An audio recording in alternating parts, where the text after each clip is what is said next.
When you don't go to Geico.com, car insurance can seem intense. Like breakup R&B intense. I thought you said you loved the sweater that I got you. If you didn't, you could have told me. Geico makes it easy. Just go to Geico.com anytime to update or check your policy without all the extra drama. I even had a gift receipt.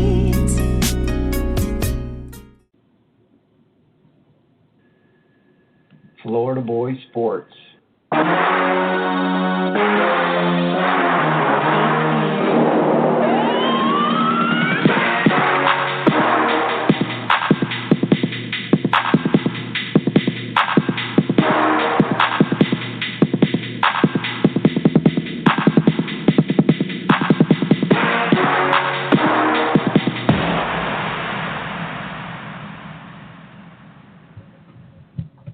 Good evening, ladies and gentlemen. Welcome to another episode of Florida Boy Sports. I'm Steve O'Reilly, joined as always with my partner in crime, Fabian Washington. Fabo, how you doing this fine Tuesday night? As usual, I'm doing lovely. How about you, Steve-O? Oh, I'm doing fantastic. Life is good. Life is very good. So why don't we just hop right in and start talking some football? It was a really good week of NFL action. We had a good week of college action as well. We'll talk a little bit about college down the road if we have time. But before we do that, we want to jump right in and talk about last night's game and how good those Minnesota Vikings looked. Because in my opinion, they are the cream of the crop in the NFC right now. And maybe even the NFL, because that defense is playing at an extremely high level. What are your thoughts about the Vikings in that game last night that we saw? One thing about me, Steve-O, when I'm looking at defense, I look at one position, and that's cornerback play. And the Vikings have it. They have amazing cornerback play. You got guys like Captain Motherland,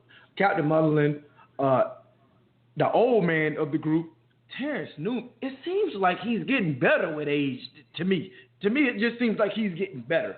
And then you got my young Thundercat, Xavier Rose. Man, listen, those three right there will give any top three in the league a run for their money. And yes, I said even Denver. Those three guys are good. Denver is the new thing, but I think these guys here could take the crown. I'm so impressed with what they've done, what they did last night and what they've done all season. Eli just didn't look good versus those guys at all. They smother the receivers. They don't give them any space to throw the ball. It's amazing when I'm watching those guys. I love it. I absolutely love it. Well, not only that, too, but, I mean, when they're at home, Fabe, they play that front seven plays so intense, especially at home. They feed off of that crowd. It is so loud in there, and they get off the ball so quick off that surface. I mean, you saw that hit that Barr put on. I can't remember who it was he knocked out of the game, but he knocked that guy, I mean, clean out. It was over. Curtains. There was a backup tight end or somebody. I can't remember who, but they play so fast and physical at the point of attack. They win at the line of scrimmage. They make the quarterback get the ball out extremely fast. And like you said, they cover so well on the back end, they don't have to cover for very long. I mean, you're talking 3 or 4 seconds tops, and that defense is on you. So you got to give them a lot of credit. They look fantastic. I do, Steve. And you know, just last week I shot them up my power rankings because this team is. I don't think this team is pretend, because just like I gave them credit for, I gave them the same credit I've given New England this year. They're one of my plug and play teams. It seems like if a guy get hurt, if a guy can't play for some reason, you know what? Next man up, and the next man up seems to play just as well, you know. And I think this team can only get better. That's the thing. I think it can only get better. They're scary good, and I've said it, and I've said it before. I think they're going to win the division again this year. Mm-hmm. And you got Sharif Floyd coming back. He's out. He went out about 5 to 6 weeks with his injury, so he's coming back. So you got will be back. So I mean, you look at that front. You got Everson Griffin. You got Linval Joseph. You got Michael Robeson. And then when Floyd comes back, that's just a tough front four. Then you got Barr, Kendricks, and Greenway as the linebackers running around making plays. You got a solid back end.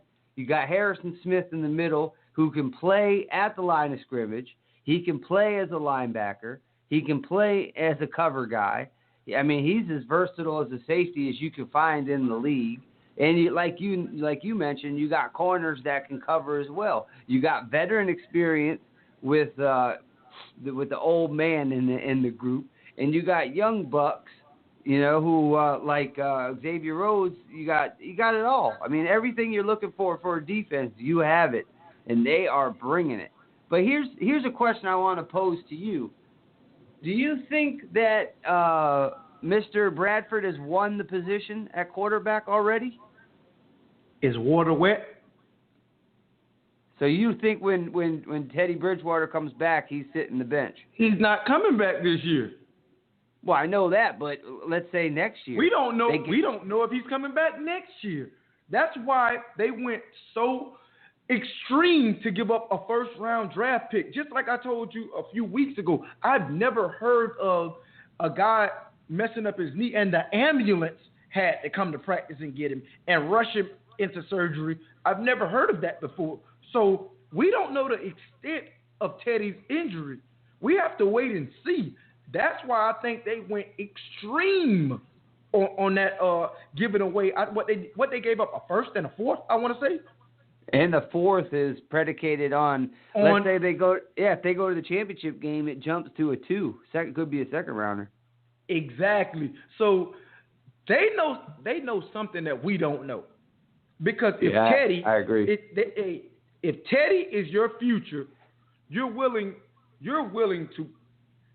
go get a fill-in. Well, actually, they had a fill-in guy as their backup, and they said, no, we need to win now.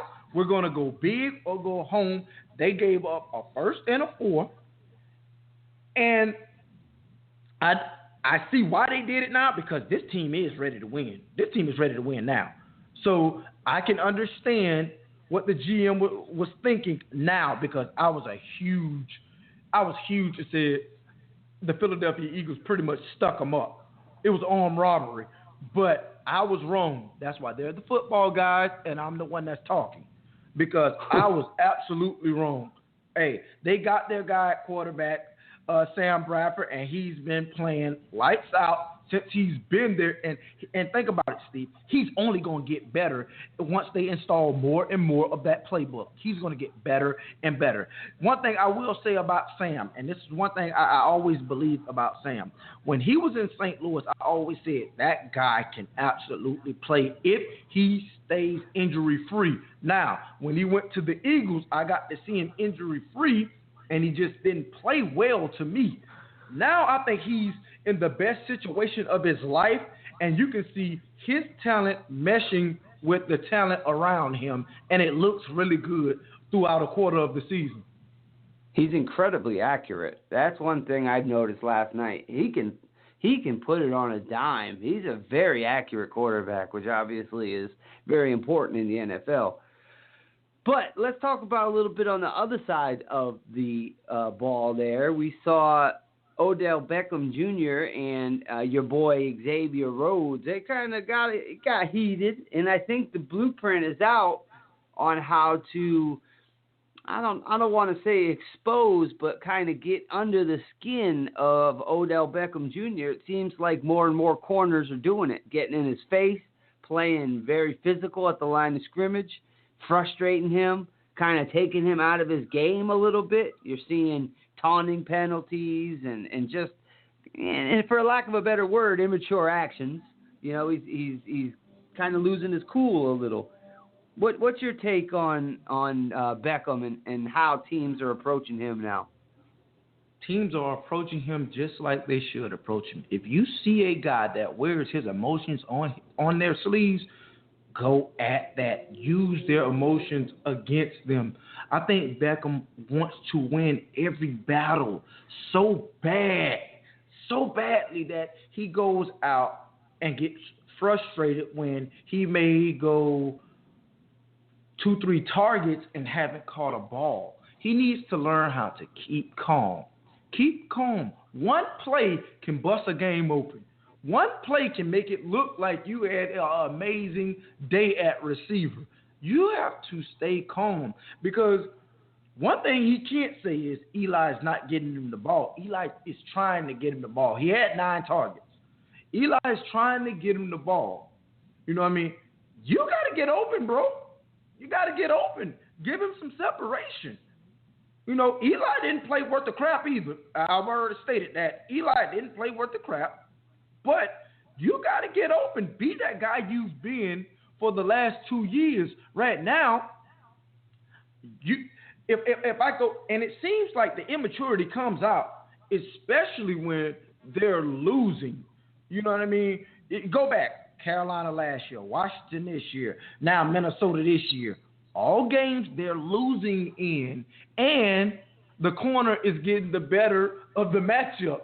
So now he's losing the game, and he's losing the battle within the game. So I think he don't know how to handle that right now. What he needs to do is that, first of all, you need a guy like Victor Cruz to get in his ear, the veteran of the bunch. Get in his ear. Tell him you don't have to win every battle. Trust me, you want to win the war. You don't want, just because a guy, you had 9 targets and a guy hold you to 3 catches. Make that 3 catches for 120 and 1 touchdown. It looked like you had an amazing game. But you getting frustrated, you know what happens? Now you're shutting down. You're shutting down, and trust me, I know Minnesota could see it last night. He was shutting down. He gets frustrated, and he doesn't play well. I don't think he gets that yet. When he gets frustrated, he doesn't play well. So until he can hide his emotions, meaning you can be frustrated, but hide it. Hide it. Don't let them know that they're getting to you. You don't have to go tit for tat with these cornerbacks. Because, boy, when we got you going tit for tat with us, we winning that battle. So he needs to just calm down, take a deep breath. It's just a quarter of the season. Hey, they went 2-2, so everything isn't all bad. But I feel like he just needs to take a deep breath. Hey, get back to being yourself and leave the childishness, the puffing and the pouting. Leave that out. Play ball. It reminds me of a little bit. I don't know why, but it just reminds me of like an older brother picking on a little brother, and the little brother starts getting really angry, and he just starts having a temper tantrum. And you know how you kind of hold your arm out and you palm your little brother's head, and his arms aren't big enough to hit you. Yeah. And he's just swinging at you. And the more you swing, the more angry you're getting. And it's just everybody's kind of sitting there laughing at you after a while because you just look like an idiot. That's kind of what I see. I see a little temper tantrum, like a diva. He looks like, and the more that he plays into that, the worse he gets and the worse he looks. And then all of a sudden the focus starts going off of what the offense is trying to do, and the focus goes to, hey, what's going on with this guy? You know what? All of a sudden we're paying attention to him and his attitude, and not what the offense should be doing in order to win the game. Especially when you're in a hostile place like Minnesota. The fans are extremely loud. The defense is playing lights out. You've got to be focused, and you've got to really have your preparation has to be on point. You don't have time to be worried about whether or not you're having an attitude adjustment problem. You got to leave that, like you said, you got to leave that on the sideline. You need to just put that, even if you are pissed off, it's like the commercial. Never let them see you sweat. Don't let them see that it's getting to you. Okay, you're playing physical. You won a couple at the line of scrimmage. Maybe, you junked me out, out of bounds 1 or 2 plays. So what? Put it behind you and move on. Just keep it rolling. You know what I mean? You can't play sports like that. Not just football. I mean any sport. You can't play any sport with that kind of temperament, with that kind of attitude and aggravation. He looks aggravated to me. How can you play sports aggravated? You just can't do it. That's what I see. I think he just needs to calm down and let his natural ability take over because he is good. I mean, we know that he has the physical ability. We know he has the talent to play well in this league. Just relax. Start doing yoga or take some kind of, relaxation courses or something because the blueprint's out. And it's the corners that play physical, and check him at the line of scrimmage, and are in his ear like a gnat.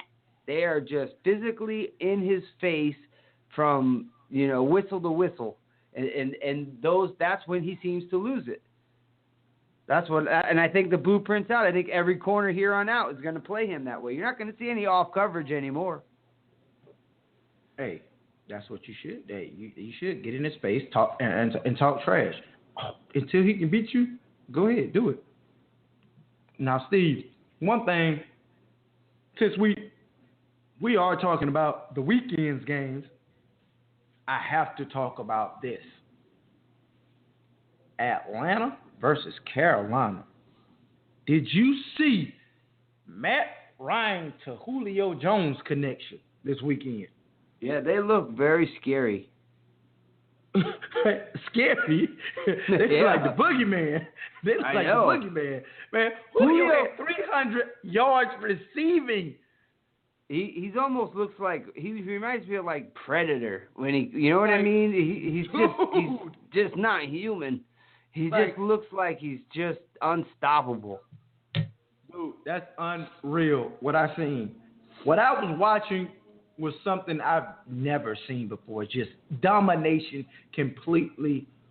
I'm talking about, it seemed like they were in pat and go. And if you guys don't know what pat and go is, that's what in pregame, when the offense and the defense gets together and the quarterbacks just pretty much just throw you deep routes. You just catch them, deep routes. If you ever get to a game early, you'll see it. Hey, the quarterback's just throwing the ball up and you catch the ball. I was just amazed at, first of all, I always said, who did I say that I thought was going to win the MVP this year? I said Julio at the beginning of the year, but you told me a receiver wouldn't, and I'm kind of with you on that because receivers are going to put up crazy numbers regardless. But Julio, he looks scary, and Matt Ryan is looking like a top-tier quarterback. The guy has his team rolling right now. They're 3-1. Has his team absolutely rolling. They look bad in week 1, but reeled off 3 straight after that. You got to respect that.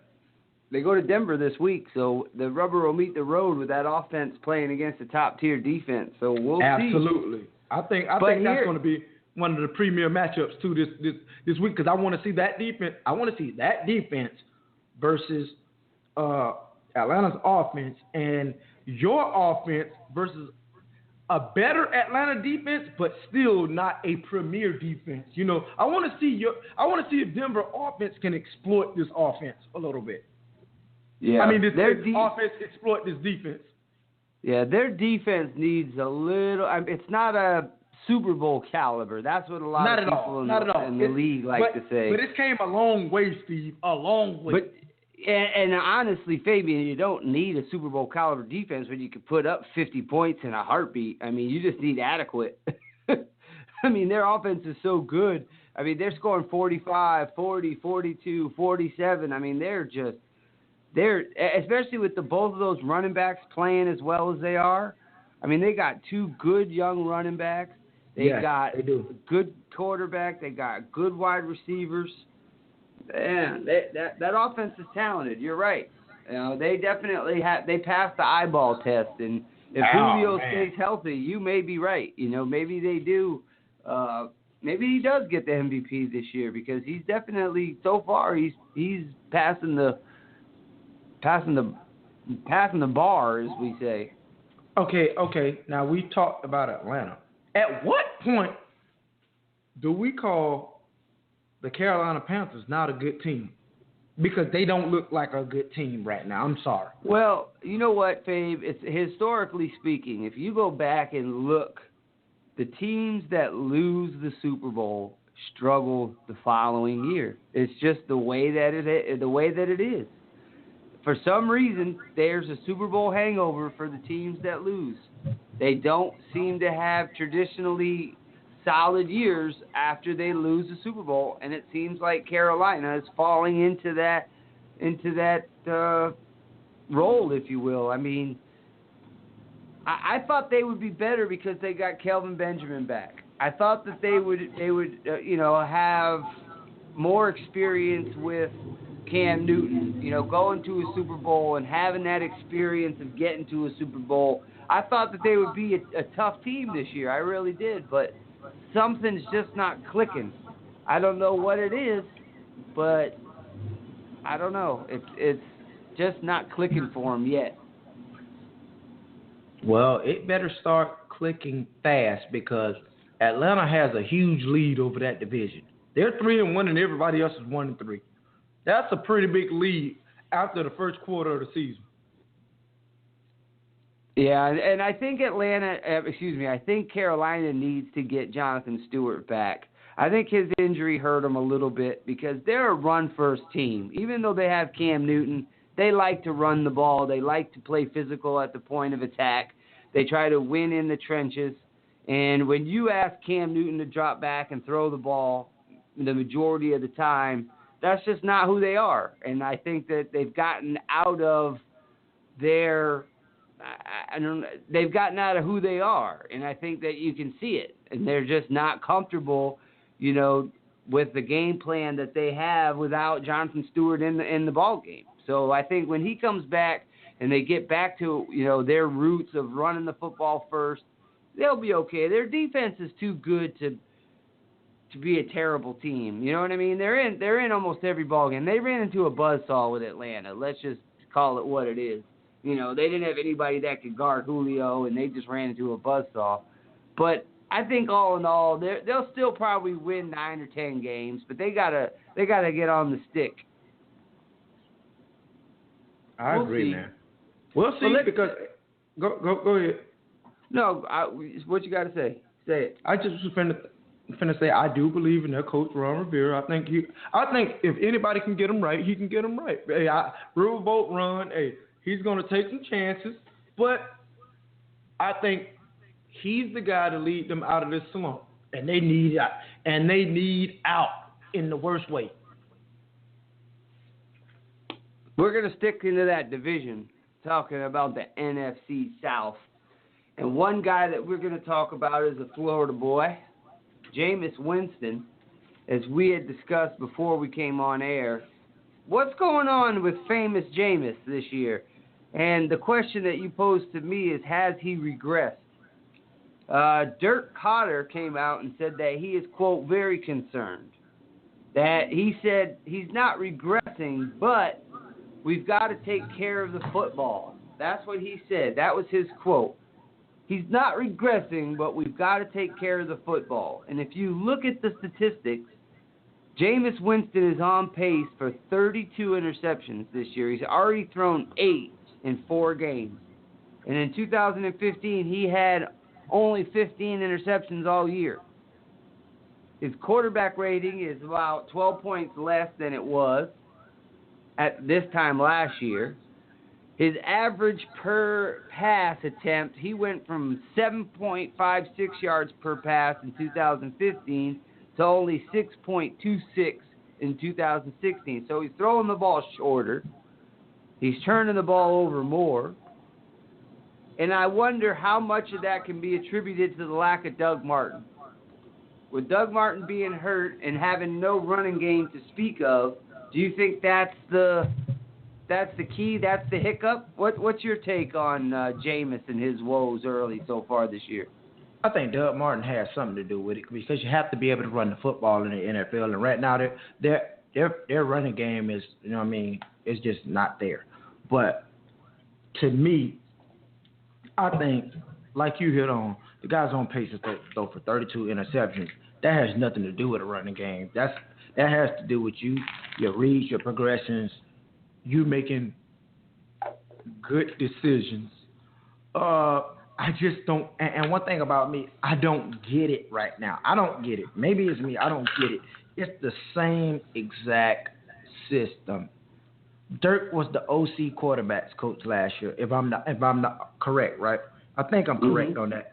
Exactly. So now he's the head coach. And in my opinion, yes, you kept the exact same system for Jameis, but now here's the big thing. Now Dirk Cutter is the head coach instead of the OC quarterbacks coach, and now his attention isn't 100% solely on Jameis. He has a team to run at the same time. So now, okay, yes, he may be in meetings with Jameis at times, but he's the head coach. He has to go to the quarterbacks meetings, the running back meeting, the offensive lineman meetings now, the receiver meetings, the DBB, the linebacker meetings, and the defensive line meetings. Hey, he has a lot on his plate. He has to come up with the game plan. I mean, exactly how we're going to structure practice. What's the game plan? What's the meals we're going to eat? It's a lot on his plate. So now that takes away from Jameis and the one-on-one that him and Jameis had. I think that's the biggest reason. And the crazy thing is the biggest reason for keeping Dirk Cutter is because they wanted to keep Jameis in the same system. But people have to realize, yes, it's the same system, but his coach isn't there anymore. Like, his coach is just there sometimes now. You get what I'm saying, Steve? It's like, it's definitely not 100% anymore because he has to run an entire football team. So now that takes away from his personal time with Jameis. And I think Jameis has took a step back because last year, I thought this year was going to be literally his coming out party. He had a good rookie year, and I thought this year was going to be the coming out party of him being one of the top tier quarterbacks in the NFL. It just hasn't happened. I can see he came out versus Atlanta and looked amazing. But the last 3 games, it's been not so good. Like I say, they beat Atlanta the first 3 games, and then you drop your last 3, and offensive play and quarterback play is a huge part of that. So I would have to say, yes, he has taken a step back in the first quarter of the year. Like, it's just 4 games. He has 12 more to make up for it. So this isn't the end-all, be-all, but I want to see him get back to being that guy that wasn't careless with the football last year. I think he had 15 interceptions last year in 16 games. When you have 8 interceptions in 4 games, that's a huge step back. You're making bad mental decisions. So I would like to see him improve on that. Exactly. Well, I want to see him improve on that. I wonder, too, with, that tight end, Austin Seferian-Jenkins, he's gone. He had the DUI and the team cut him. He had his problem. I wonder, with him gone, with Martin out, the injury, I'm not looking to make excuses for the guy, but I wonder, with some of these changes in personnel, some of the changes in packages, because obviously the packages are going to change when you have guys that are out. You're going to look at different formations and things like that. I think they're just asking him to do too much right now. We talked about it before, and I know you like to use the QBR rating on ESPN, but I use the quarterback rating from NFL.com. But here's an interesting stat, in my opinion. When the Buccaneers win, Jameis Winston's quarterback rating, according to NFL.com, is 125.1. And when they lose, his quarterback rating is 60.9. So it's almost as if he plays bad, they don't win. There is no team around him that's going to carry him to a victory. You know what I mean? It's not like you can play adequate and they're going to win on other phases, on special teams, on defense. You know, they're not going to have guys that are making big plays in the running game. It pretty much is predicated on Jameis Winston playing good. You play good, we win. You play bad, we lose. And for a second-year guy, that's a pretty big, responsibility on your shoulders to say, listen, it's up to you. If you play like shit, we lose. Sorry. It's up to you. That's pretty tough. And I don't know if it's the pressure. I don't know if it's the lack of a running game. I don't know if it's the lack of his tight end. I don't know what it is, but it's obvious he's taking a step back. He's turning the ball over way too much. Just like you said, you can't win football games that way. You just can't. You can't. And that's the biggest thing I want to see improve. Just the turnovers. Protect the football. Because if you don't protect the football, there's no way you win football games in the NFL. Statistics show if you're in the bottom half of the league and turn the ball over, you just don't make the playoffs. So I would like to see him. I would like to see him protect the football, because at least you can come down to the wire and maybe win a ball game. But it's kind of hard.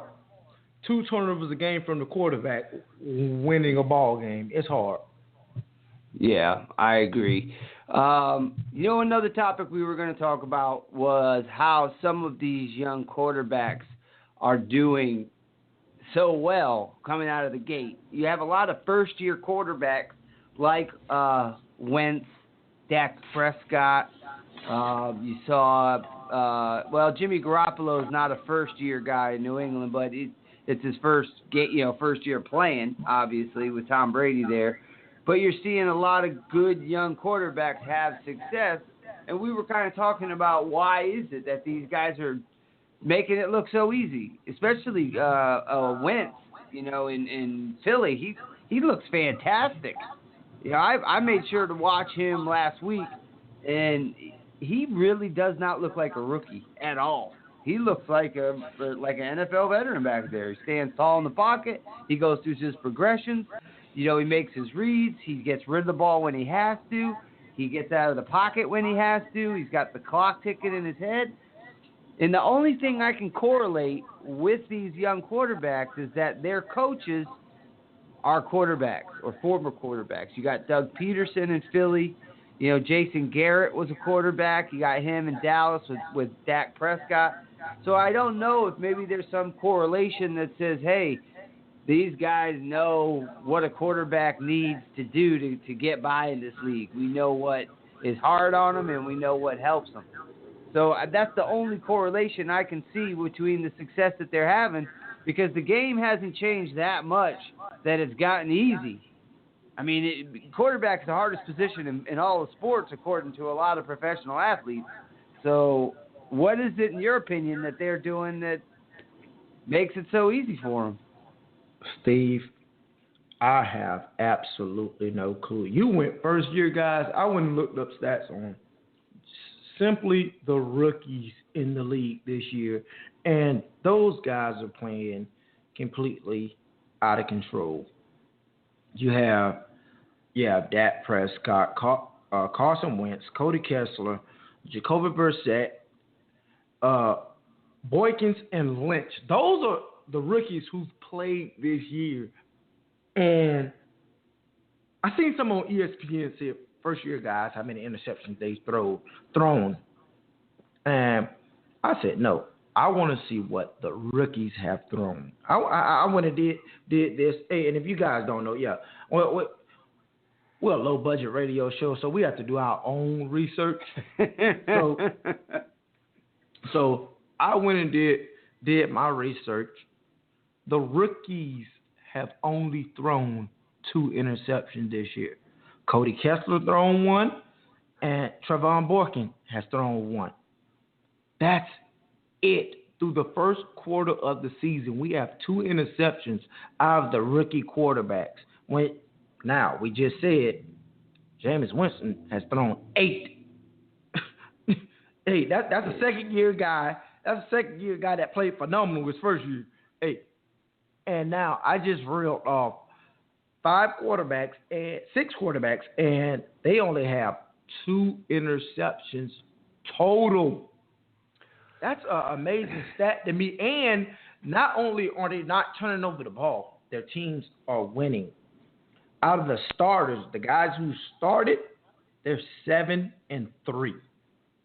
That's a damn good record. Usually, if you put that stat up for starters, which only 4 of them have started, not all 6, only 4 has started. But to put up 7-3 through the first quarter of the season through 4 quarterbacks is crazy. And now you do have Cody Kessler, who plays for the Cleveland Browns. Obviously, that's 0-2. You take away his 2 losses, that's 7-1. Those guys are playing crazy to me. It's insane. I don't get it. I wonder and I'm just spitballing here, but do you think it has anything to do with just not enough game film? Look at this for a second. Guys like Jay Cutler. You got Jay Cutler, Colin Kaepernick, Ryan Tannehill, Jameis Winston. All these quarterbacks that have been in the league now for a while are playing worse. They're going downhill, and some of them are going downhill fast. And these young quarterbacks you don't really know much about are being successful. So it makes you wonder, the longer that you're in the league, are defenses and coaches figuring out what you can't do, and they're using that against you? I mean, if you take a look at all these even look at Andrew Luck is not having the type of year that we expect Andrew Luck to have. So I wonder if these defensive coordinators and these coaches are starting to get together and say, listen, this is what this guy can't do, and this is what we're going to make him do. Because you see week in and week out, look at Ryan Fitzpatrick. He looked terrible through 6 interceptions against Kansas City. Look at Cam Newton. His team has not been looking very good. You could go right down the line, and there's a lot of quarterbacks who are starting to get exposed. For lack of a better word, maybe they're getting exposed. So I wonder if it's just because they're so new, coaches don't really know, hey, how do we play these guys? So they play them rather vanilla, if you will, and they're having success against that. I don't know. I'm just spitballing, but the only thing I can think of. I doubt that.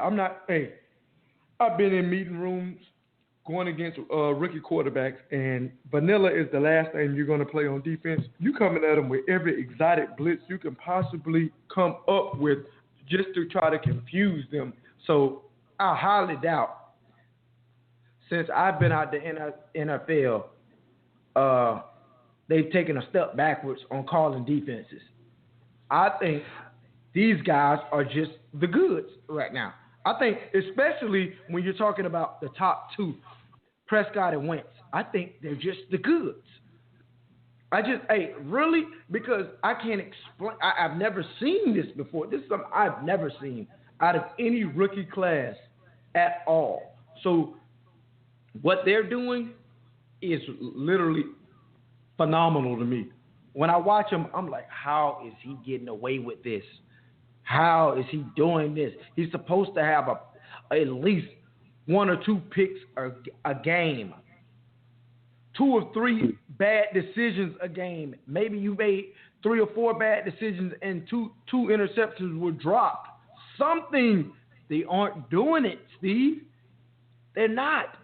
These guys are making all the right decisions. Even a guy like he get his first start week 3, Cody Kessler, down in Miami, and almost wins the game. Should have won the game, but wasn't for his field goal kicker. That's what I'm saying. It's like these guys. This is a crazy rookie class to me. I'm just sorry. That is crazy to me. I've never seen this before. Now, they may take a step backwards the next quarter of the season, but right now they're fire hot. Hey, every GM they look brilliant right now that has a rookie quarterback, other than the people in LA because they haven't played him yet. But yeah. And we were kind of we were kind of harsh on LA, and the Rams showed us what was up, didn't they? That's going to be another subject tonight also, because we were too hard on LA. But these rookies, man, I just haven't seen it before, and I just want to give them a huge ovation because they're doing their thing, man. I give props where props is due. Hey, if they stunk it up, I'm going to say they stinking it up. But these guys are playing well, man, and they're showing their team that, hey, maybe I am the guy that leads you to the promised land, man. And that's why you draft quarterbacks. You don't draft quarterbacks to say, hey, I want you to hold a clipboard. You draft them to play and be the man. And this class here is looking really good thus far.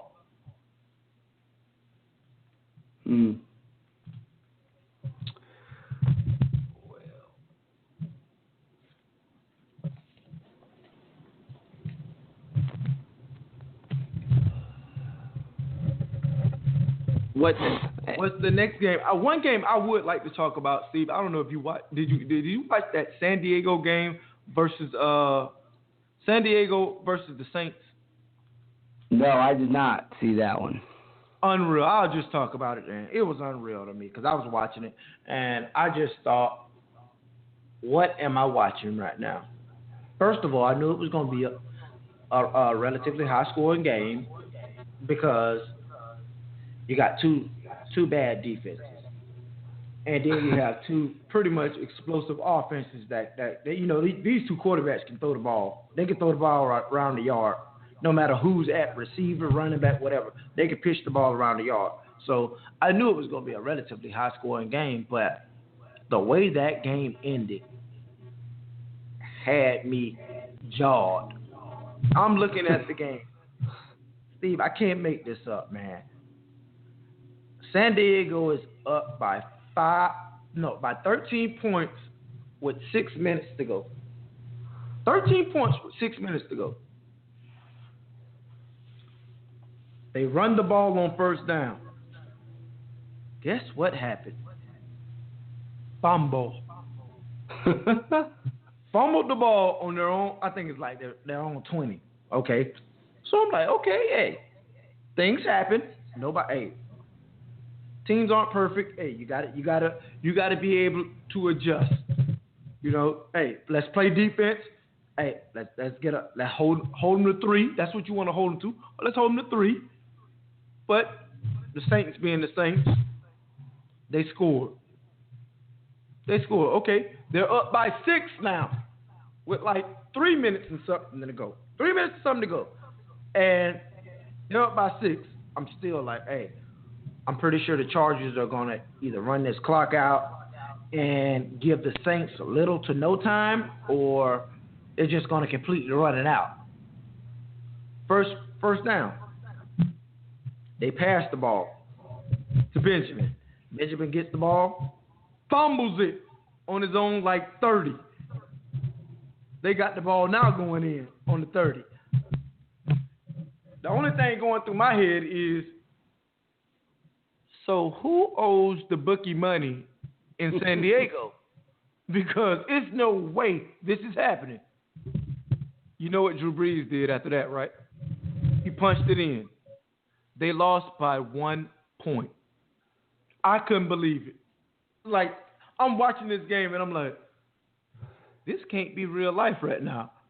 It seems like New Orleans has been in a lot of those games where it's kind of right down to the last minute 1 point ball games.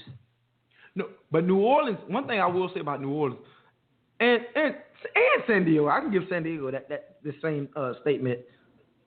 They're banged up bad. When I say bad, it seems like everybody in the secondary is hurt for New Orleans. So therefore, anybody who's playing against New Orleans in fantasy, please pick up receivers. I will say that because they can't cover anybody. But, San Diego is banged up on offense. They're missing key parts in the offense. So I'm like, okay, maybe this will be a good – it's still going to be high scoring, but a good matchup. I'm like, okay, San Diego, you got New Orleans going to San Diego. I'm like, San Diego gonna handle their business at home, and they did.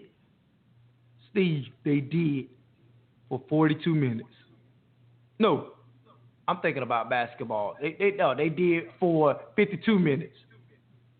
54 minutes up in that area. And then they just shit the bed. I couldn't believe it. You played that well to lose. I'm like, wow. I was just like, while I'm watching it, I'm in shock, like, wow. Because I haven't been through a game where you just play so well and the offense found a way to lose the game. Like, that's not what you want, dude. That team, they played too well to just lose that game. And I felt bad for them. So, man, that was my shocker of the weekend, you know. But then on the other hand, I didn't watch it. You know, I was torn, so I didn't watch Oakland versus Baltimore. Didn't watch it at all. I'm talking about, I seen some highlights here and there, but just didn't watch it because I know I would end up rooting for everything on every play.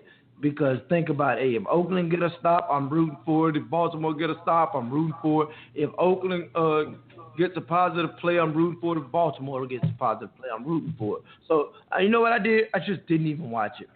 And then around 4 o'clock, I seen the final score. Oakland won 28-27. But I will say this. Oakland is serious to come to the East Coast, to fly to the East Coast and win this ball game. That was pretty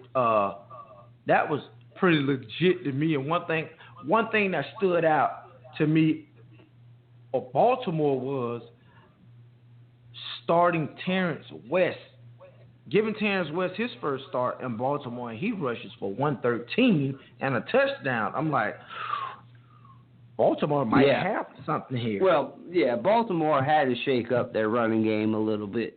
I think that, you know, they're looking for an identity on the ground. I think they've been looking for an identity ever since Kubiak left. I mean, Forsett did really well, you know, in that West Coast scheme, that zone blocking scheme. Forsett did well.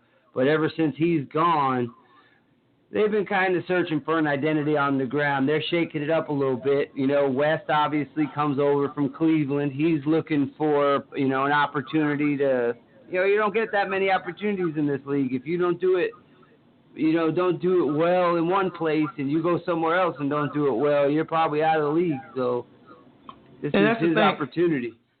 Yeah, that's the thing. West has been in Cleveland. He's been in Tennessee. Been in Baltimore in the practice squad, then got elevated to active roster, so he knows the struggle. He knows he has a legit chance right now to have a home, even though the crazy thing is Baltimore is his home. He's born and raised in Baltimore, and that's another little fact right there, that he's born and raised in Baltimore, and to do the things that he did Sunday, that had to feel good in front of the hometown crowd. But it just seemed like, hey, Baltimore was hitting on all cylinders on offense, no lie. But it also looks like, hey, Oakland has that offense that we're going to beat your offense no matter what you can do. And then on defense, just get us a couple stops. If you can get us a couple of stops on defense, I think Oakland can win ball games because Derek Carr is going to pitch it around the yard. You don't know who he's throwing the ball to because it seems to me he just doesn't have a favorite receiver. He just throws it to the open man.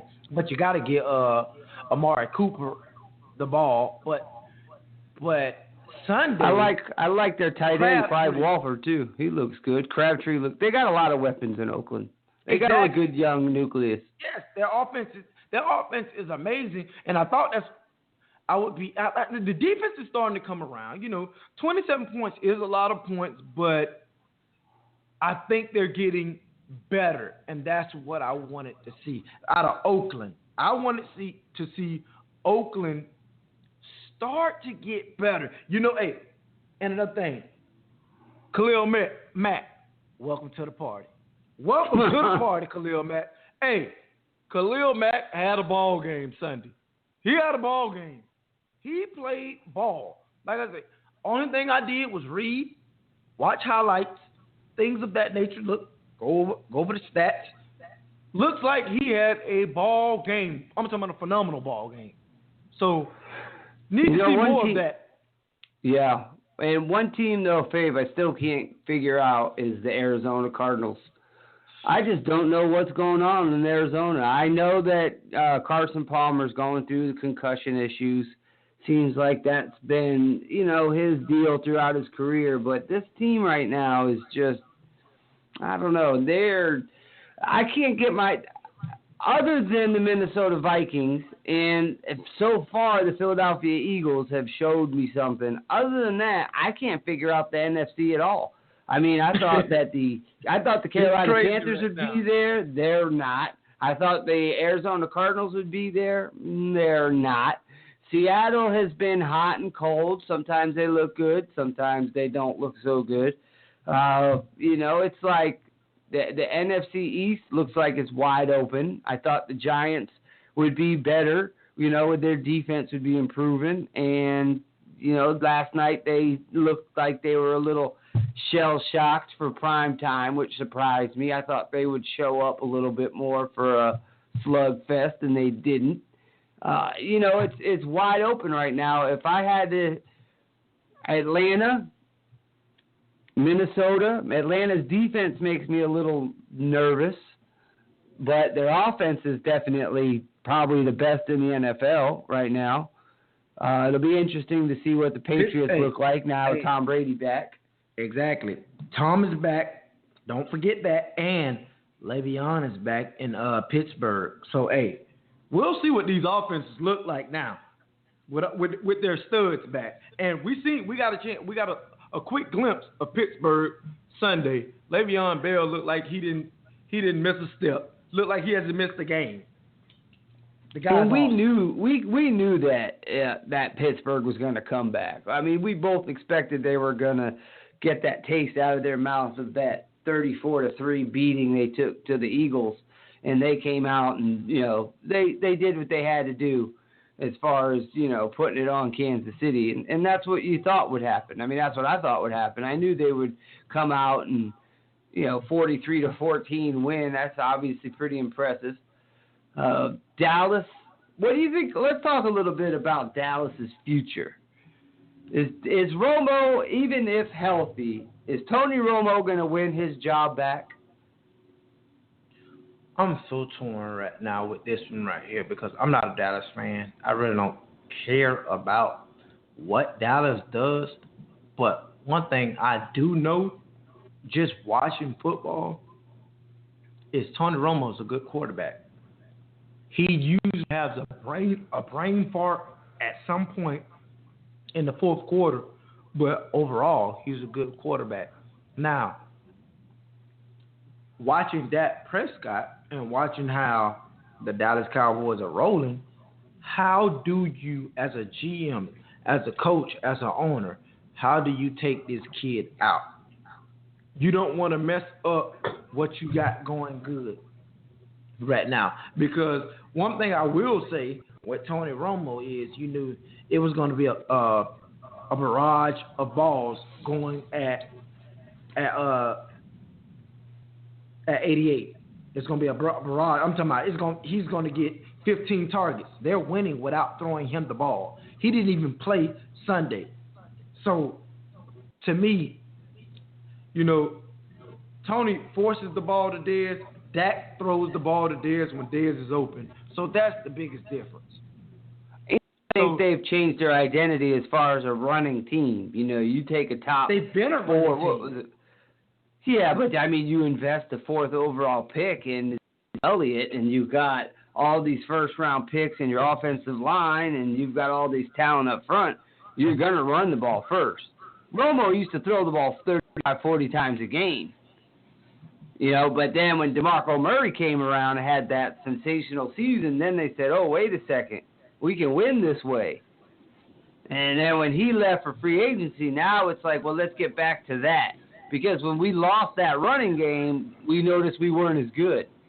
So I think they recognize that's where their bread is buttered. I think they recognize that running the football is first and foremost, and then throwing it is secondary.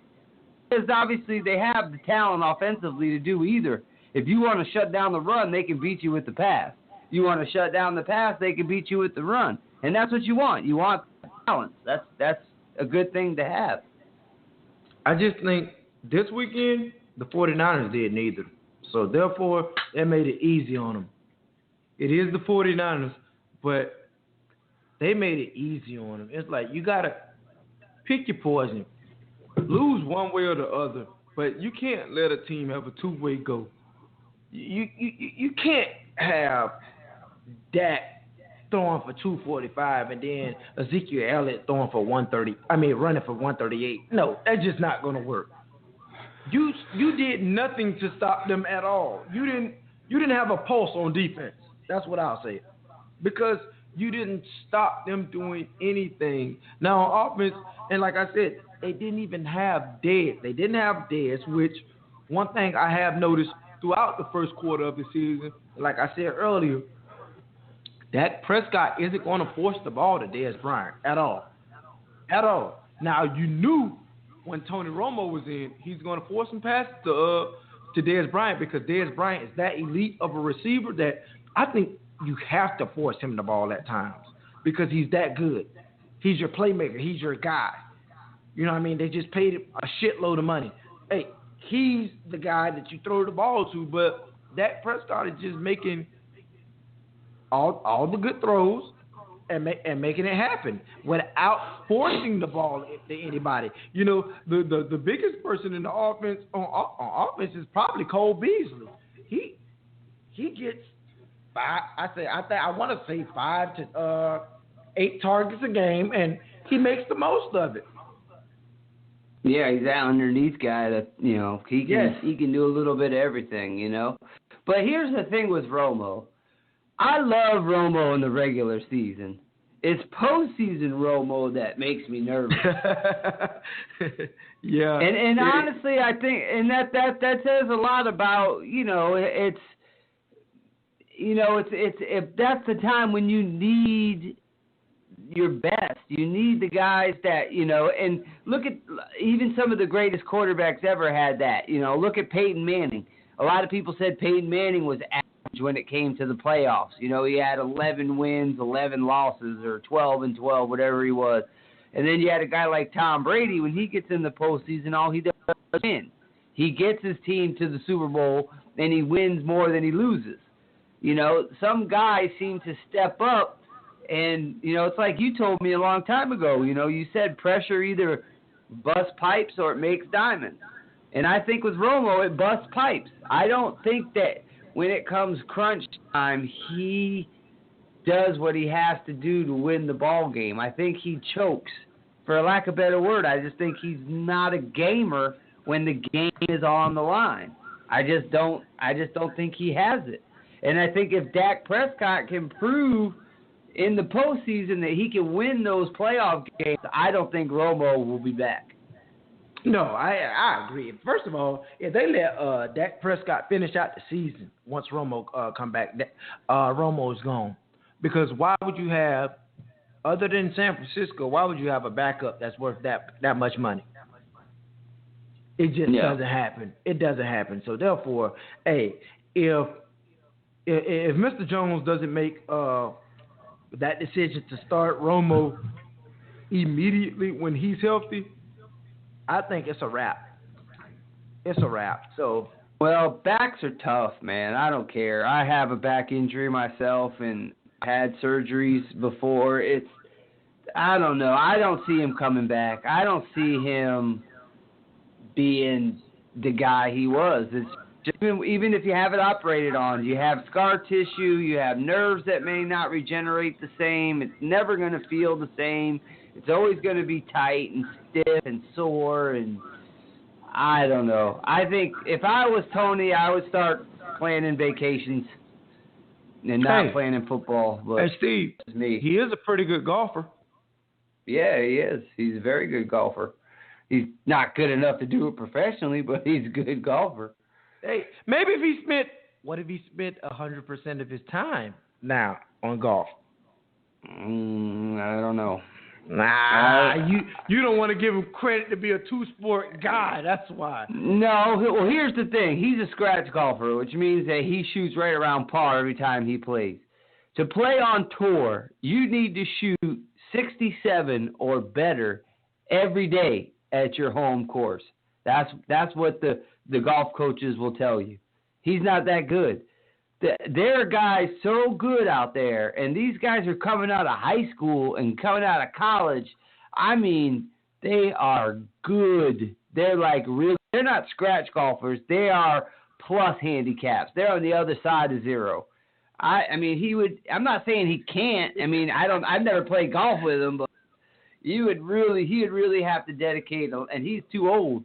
I mean. You got kids. I remember one time, babe, I played in a Grey Goose tour over in the west coast of Florida, and I had a guy who paid for a slot, paid for me to go play in a Monday qualifier to play in this mini tour event. And the kid I played with was like 22, 23 years old, young kid, in college, and he shot 59. And I remember thinking, what the hell am I doing here? Like, what? I'm not even anywhere near as good as this kid, and he was like a young pup. He was like as green gets, and he was like just firing at flag sticks all day. The talent level that's coming out in golf is ridiculously good. You sure that kid wasn't Rory McIlroy? Yeah, I know, right? But that's the thing. I mean, you got so many kids now that are specialized, that have swing coaches at the age of 7 who are playing tournament golf by the age of 6 and 7 and 8 years old. They've been playing golf literally their whole life. That you pick it up at 33, you're 20 years too late. You know what I mean? So pretty much I don't have a chance. I've seen your golf swing. You have no shot in hell. Hey, no shot in hell. None. But that's all right. You already made your money. You did good. You're all right. Just stick to Top Golf. Go out and have fun casually. You can beat Chris. Where's Chris at? You can beat Chris. I don't know we love you. But I don't know what you just. I've seen his swing too. Oh my God! Make a golf coach like me cry. Oh my God! I brought a tear to my eye watching those swings. I remember thinking, when I watched you guys play, I thought I got to get in the car today and drive up there right now. I cannot allow this on any further. Anyway, yeah.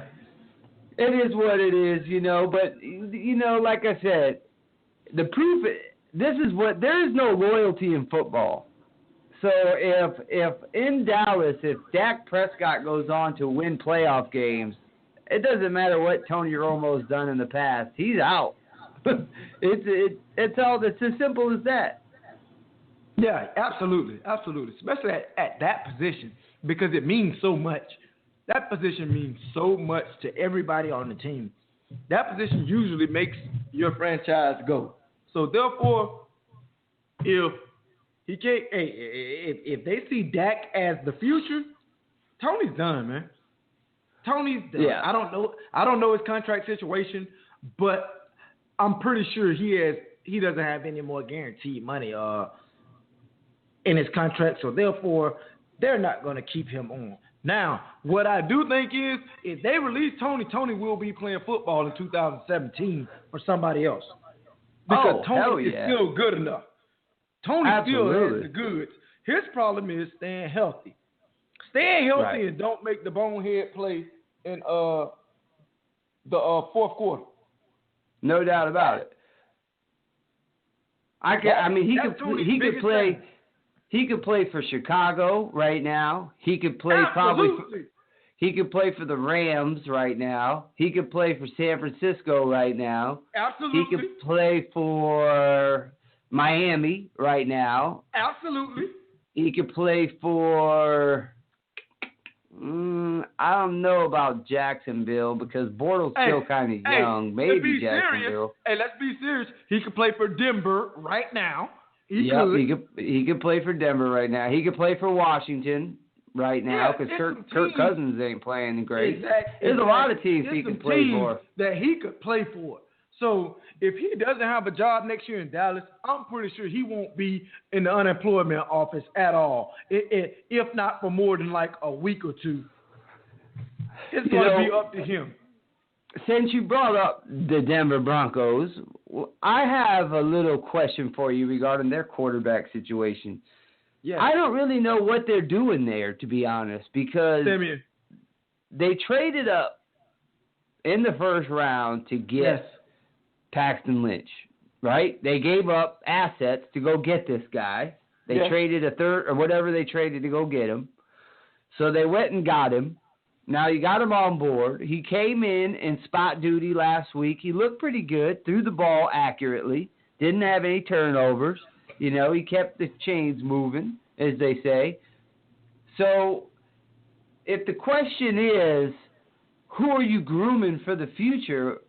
And you see that Paxton Lynch can play at a serviceable level with a defense that's this good. Obviously, they're a defensive-minded team.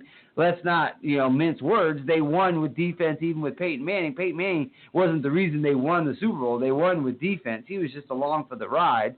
They won because of Von Miller and DeMarcus Ware. So if that's the case again this year, why not?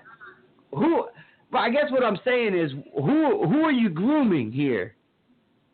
I feel like they're in, as of right now, they're in a win-win situation. You got two quarterbacks that you can depend on. I think Simeon has done a good job for being a year one quarterback, what I call him. He's in year two, but he's still like a rookie. He didn't play last year, so therefore he's a year one guy. He was third string last year. He was behind Brock Osweiler, too, so he didn't get any reps. Exactly. So he's learning on the go. Then you got Lynch, who's – think about this. You got Lynch learning from him. So they're in a situation – I think they're in a good situation for the future, but I know it's some guys on that team, and I know it's some guys that came to that team in free agency expecting to win the Super Bowl. So – John Elway is going to have to make an amazing decision because if Simeon can't play this week and Lynch plays amazing this week, do you now snatch Lynch and go back to Simeon, or do you let the rookie rock out? See, that's what I don't get. I don't see the end game here. I don't either. If Simeon plays well, right? Because if Simeon plays well, what do? You can't take him out. He's playing well. He's doing what you asked him to do. But if he doesn't play well, obviously you're going to have to make a change. But that's any team. If your quarterback's not playing well, you make a change. But if this guy's playing well and he takes him into the playoffs, let's say they play the Patriots in the playoffs and they lose. Okay, New England beats them. They go in the next year, then they probably make a change. But let's say this kid goes on and takes the team to the Super Bowl. I'm not saying they win the Super Bowl, but let's say they get there. Are you going to come in next year and say, hey, the kid that took us to the Super Bowl, you're out because we got our money invested in this first-round pick that we traded up to get? You know what I mean? It seems like I just don't understand why you're grooming this kid if he's not your future. When you see that Paxton Lynch can do the same things he's doing. But you never know. Steve, we only get to see the results on Sunday. You don't get to see what they're seeing throughout the week in practice. Maybe Lynch is just fucking up during the week, and they're like, no, we're not. She's just not ready yet. But then he got to play Sunday, and now it makes all the fans like, oh, this kid can play. But trust me, they get to see this guy every day. They don't know when it's time to make that change. And one thing, since this is Florida Boy Sports, and we are arguing about two Florida boys, hey, I wish the best to both of them. That's it. Simeon Lynch, Florida boys, hey, we don't have too many quarterbacks in the league, so we got to represent all of them. Florida Boy Sports, hey, I love them both. Yes, Trevor, he's from right around your neck of the woods, isn't he? He's up by Orlando, isn't he? Yeah, Orlando boy. He's an Orlando guy. He went to Olympia High School, and Lynch, he's from Deltona. So both of them are right up my way. Yeah, exactly. Middle of the state. I'm a coastal boy. I'm not a middle of the state guy like you. But I'm a coastal guy too, born and raised. I know. I just moved to Orlando. Hey, quick story for you guys. Probably first or second year I drove up to Bradenton. Fabian was doing a foundation with Mike Jenkins and Dominique Rogers-Cromartie. They had the Franchise Kids Foundation. And I was running a website called skinnypost.com at the time, and I was going to cover the website. So I was driving up there to go see these guys. They were at Palmetto High School where they run their little celebrity basketball game. So I get off the highway, and I took a wrong turn somewhere. So I called Fabian on the cell phone, and I said, hey, I don't know where the hell I am. I took a wrong turn somewhere. And I said, Fabe said to me, well, tell me what you see. So I described where I was, and this is all I heard. Turn around right now. Do not go down that road any further. You are in danger. Hey, I got to keep my people safe, man. I remember thinking, holy shit, where am I? He's telling me, do whatever you do, turn around and head back to where you came. Do not continue to go down that road. And I'm thinking, man, welcome to Bradenton. Hey, we're back. Hey, trust me, we have our bad spots, but it's no worse than where you live at, Fort Myers. Come on now. Yeah, we got some bad areas down here. Oh yeah, too. you got some terrible areas. So I know. There's been a lot of shootings down here. Unfortunately, it's almost daily. There's a lot of shootings everywhere, man. It's crazy. Hey, but do you remember when I had my laptop with me and I went and I put it in the back seat and locked the car, and you looked at me and said, "You better put that in the trunk." Yeah, man. I just try to give people good advice, man. That's me. Hey, go ahead. Say what you got to say. I don't want to lead you to anything bad when you're in my neck of the woods. I know where you need to be and where you don't need to be. So yeah, that's true. Just me, man. Hey, my wife actually is raised up that way. We Google Earth to her old neighborhood, and she wasn't in the best part of the woods either back in the day. Hey, man. But that's neither here nor there. Exactly. And you can only grow up where you can grow up at. Hey, that's it. That's it. Hey, if anybody wants to call in, talk a little football, talk a little sports, we are at 323-642-1707. That's the line. You can reach us, 323-642-1707. Now that we've covered a little NFL action, Fabe, let's talk about a little college football and what we saw last weekend and what we're going to see this weekend. I want to talk a little bit, and I know we'll cover it more Friday, but I want to talk a little bit about the Miami-Florida State game that's coming up. Big showdown. And but first, before we get to that, what did you think about the Clemson-Louisville game? I know that was the big game that we were looking forward to watching, the quarterbacks. And I tell you what, Dakota Watson showed up and showed out, didn't he? He showed everybody who was boss. Watson had an amazing game. Don't get me wrong. Watson had one of those games that I think I knew Watson was going to have, just for the simple fact, hey, you got to realize, hey, this guy, he's a Heisman candidate also. But still, don't get it twisted. Mr. Jackson played unfreaking real, dude. Man, that guy, at one point in the game, I said, hey, it's over with. It's over. I thought Clemson just had the ball game at one point, and then here comes Louisville.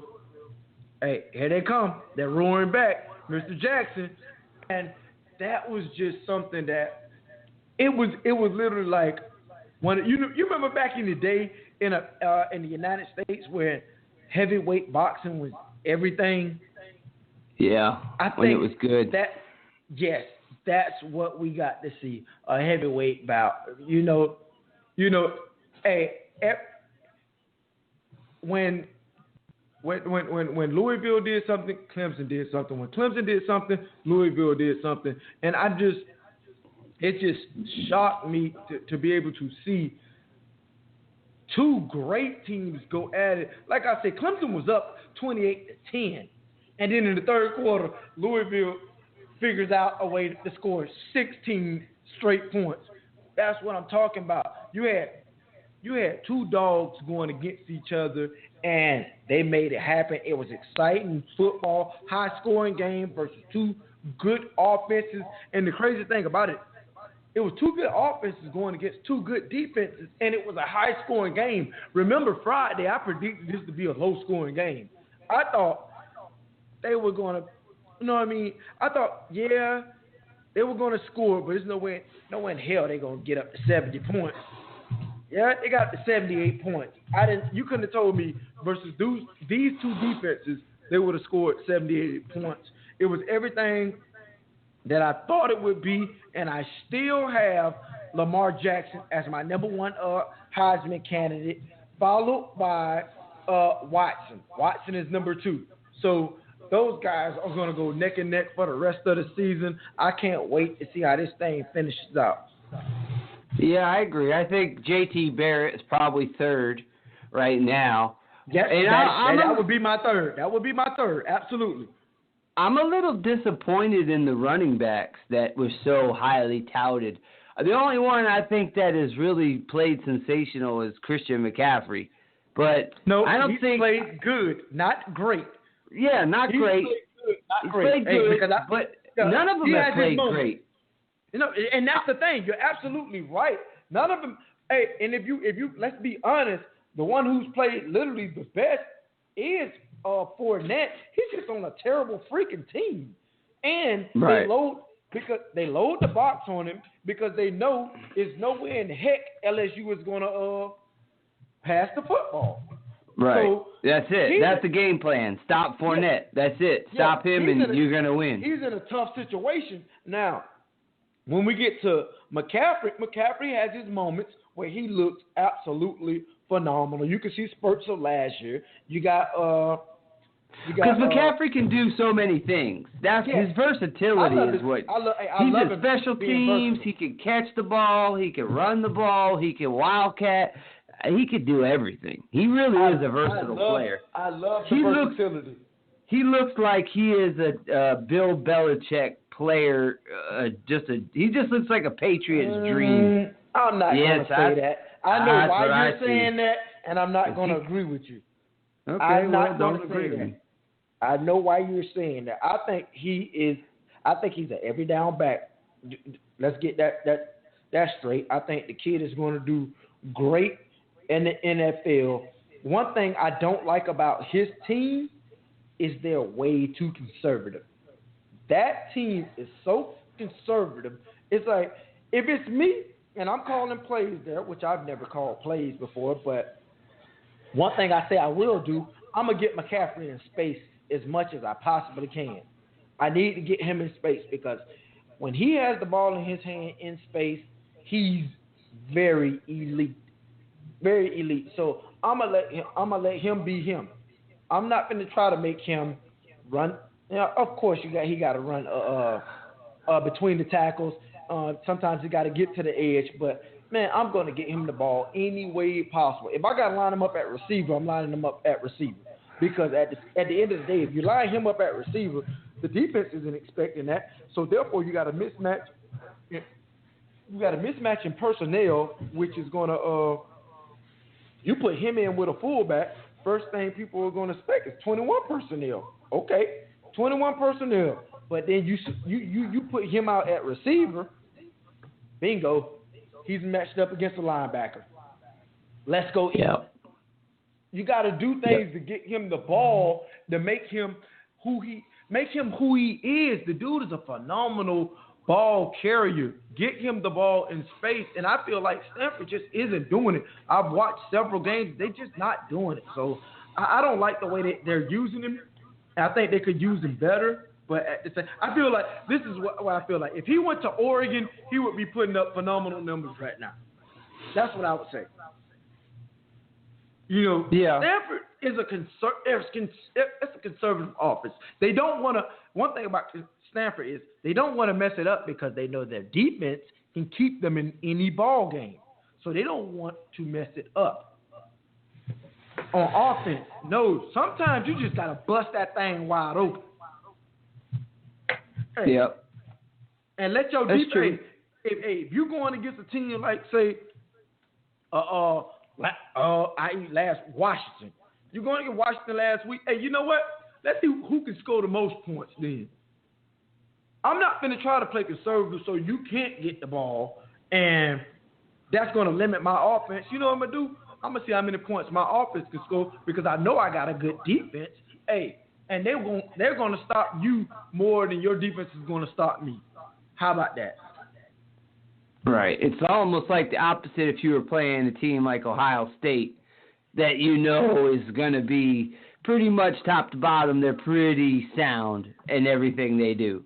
You know what I mean? Like Alabama, Ohio State. Those teams are pretty good at every single facet of the game. You know what I mean? Yeah.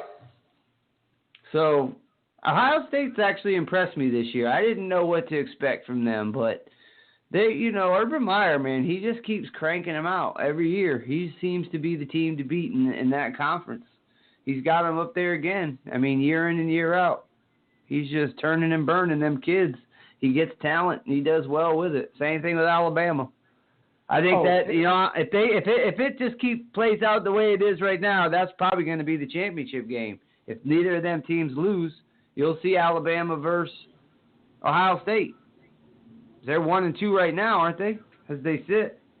Yes, they are. And one thing I will say about that is, you're right. Those two teams are the creme de la creme of college football. Trust me, everybody is modeling their systems after that, or at least trying to. Hey, because what do they say in football? It's a copycat league. So therefore, you got to try to model your system after what's going on and what's successful, and that's years of success right there. When you go Urban Meyer and Nick Saban, I'm talking about that's years of success. This isn't one thing. This isn't one of them flash in the pan offenses where it's cool for 1 year, then 2 years later nobody does it anymore, i.e. the Wildcat offense. But I'm talking when these two teams here, they go out and they beat people up year in, year out, and they recruit the best also. You have to like the fact that Ohio State is constantly finding some of the best cornerbacks in the country. I mean, it seems like absolutely. every year they got. I mean, you go look for Bradley Roby, and I mean, just all through the years they've had. Every year they have like one of the top corners. They find athletes in a division, in a conference, I should say, that is not always known for the best athletes. I think, in my opinion, the SEC, some of the Southern ACC, they seem like they have better all-around athletes. The speed of the game seems a little faster. But Ohio State, they have that athletic teams. They have that speed at every position. They have athletic corners. They have athletic quarterbacks. They have fast running backs. They have, they find the athletes. You're absolutely right. But look at their coach. Where does he have a footprint at? What state? Florida. Exactly. So he goes and gets those Florida guys. Just Jim Harbaugh. He goes and gets those Florida guys. You got Nick Saban. He comes and gets those Florida guys. It's stuff like I don't toot my own horn, but I will say this. My state is the best state in the world when it comes to football players. When it comes to football players, just do your research. And especially high school, hey, we play ball here. I don't know. No, we don't shut down our whole town when a game is on. We don't have 500 people in our town either. either, so the town can't shut down. But what we do, we play ball. We play ball. You know, because, and you know what state I'm talking about, Texas. Yes, I do. Trust me, I went to school with a ton of those guys, and they talk about how the whole city shut down to come see them, and then you Google their city, they have 3,000 people in the whole city. I was gonna say you're gonna have your buddy Stanford route calling here in a minute. Oh, Earl. See, what the thing about it? He's actually from a pretty big city. He's from Austin. Yeah. Hey, he's from a pretty big city. I'm talking about it's guys in Texas that literally, man, those guys are from towns of 2,000 people, and they're talking about the whole city shut down when they play. I guess it would when there's only 3,000 of y'all. Y'all are they are the football. They are the college football team that week. So they'll yeah. Let's talk a little bit about this upcoming Miami-Florida State game. I want to know what your thoughts. Well, I know we're going to get into it more on Friday, because on Friday we tend to be more preview. We tend to preview it, but what do you think at first blush? If Mark Richt can get this win, that's the first blush I have, is this could be the signature win for the new coach for the Miami Hurricanes. He's done a good job so far, but let's be honest, he hasn't played anybody yet. Georgia Tech was probably his best win, but if he could beat Florida State, that would go very far for Mark Richt and his reputation as a Hurricane head coach. What do you think? All right. I watched college football weekend. You say Miami haven't played anybody. Well, I'll double down on you. Who has Florida State beat this year? I don't watch them. Nobody. They beat nobody, and that defense can't stop a nosebleed. Charles Kelly has problems on defense.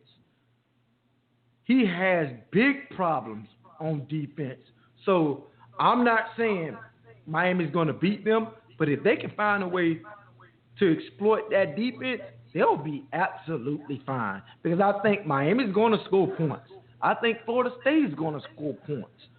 I think it's going to be a high-scoring game, and pretty much it's going to come down to the fourth quarter. I don't know everything I need to know. I'm just going off the eyeball test. I couldn't tell you because I've watched both teams throughout the weeks. I couldn't tell you where they're ranked at in the country on offense or defense. But one thing I do know, Florida State is missing Derwin James on defense bad. They're missing him in the worst way. I promise you, they wish they could have one of the best college football players in the country playing right now, and they don't have him. You know, I think Brad Kaya, he can exploit I think he can exploit Florida State's secondary, because it seems like every week they have a huge bust in a couple huge busts in coverage every week. You can't have that if you think you're going to be a national championship caliber team, which by losing the NC, that just knocked them out of that race. They don't have to even worry about winning the national anymore. They don't even have to worry about, in my opinion, they don't even have to worry about going to the conference championship, because they're still on the same side as Louisville and Clemson. So therefore, one of those teams is going to go before they go. Right. So Florida State is I think they're fighting just to save their season and to save face. So I think they're gonna come out like guns are freaking blazing. They coming out balls to the wall. Let's see who can play football the best. But in the same breath, I think Miami was like, hey, you know what? They on the ropes right now. I think we could take them out. We can take them out. Hey, and you know Miami hasn't beaten Florida State in years. It's been a long time. I don't know the exact dates right now, but it's been a long time. I'm thinking it's around between 6 and 8 years. It's been a while. Time. And every time they've had an opportunity and they've been in a position to beat them, they've blown it. Something stupid has happened, and they've just, crap the bed, so to speak, and then it's just blown up in their face.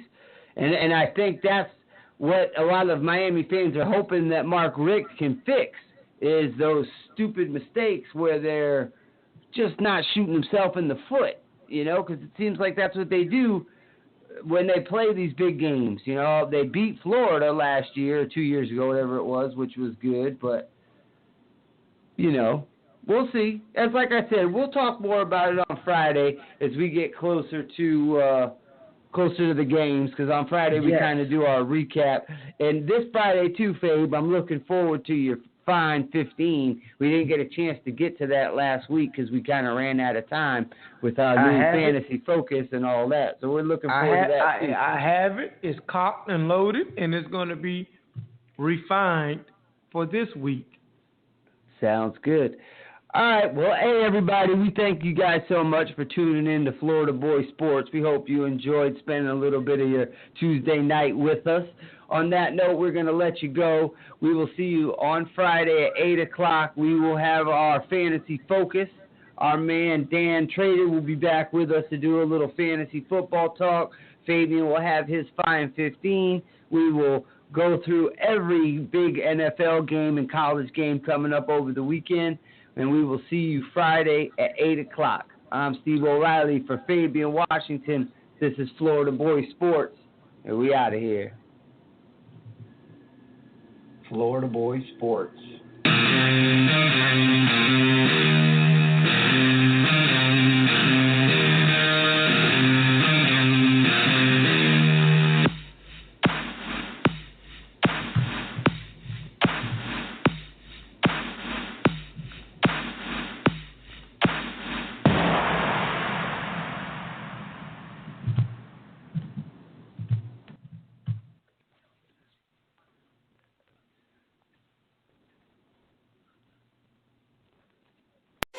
Napa Auto Parts wants to know, what makes today's new cars so smart?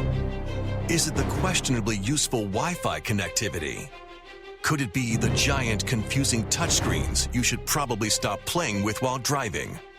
Or perhaps voice-activated everything that never seems to listen very well? The answer, of course, is none of the above. Click the banner to see the smartest car available today.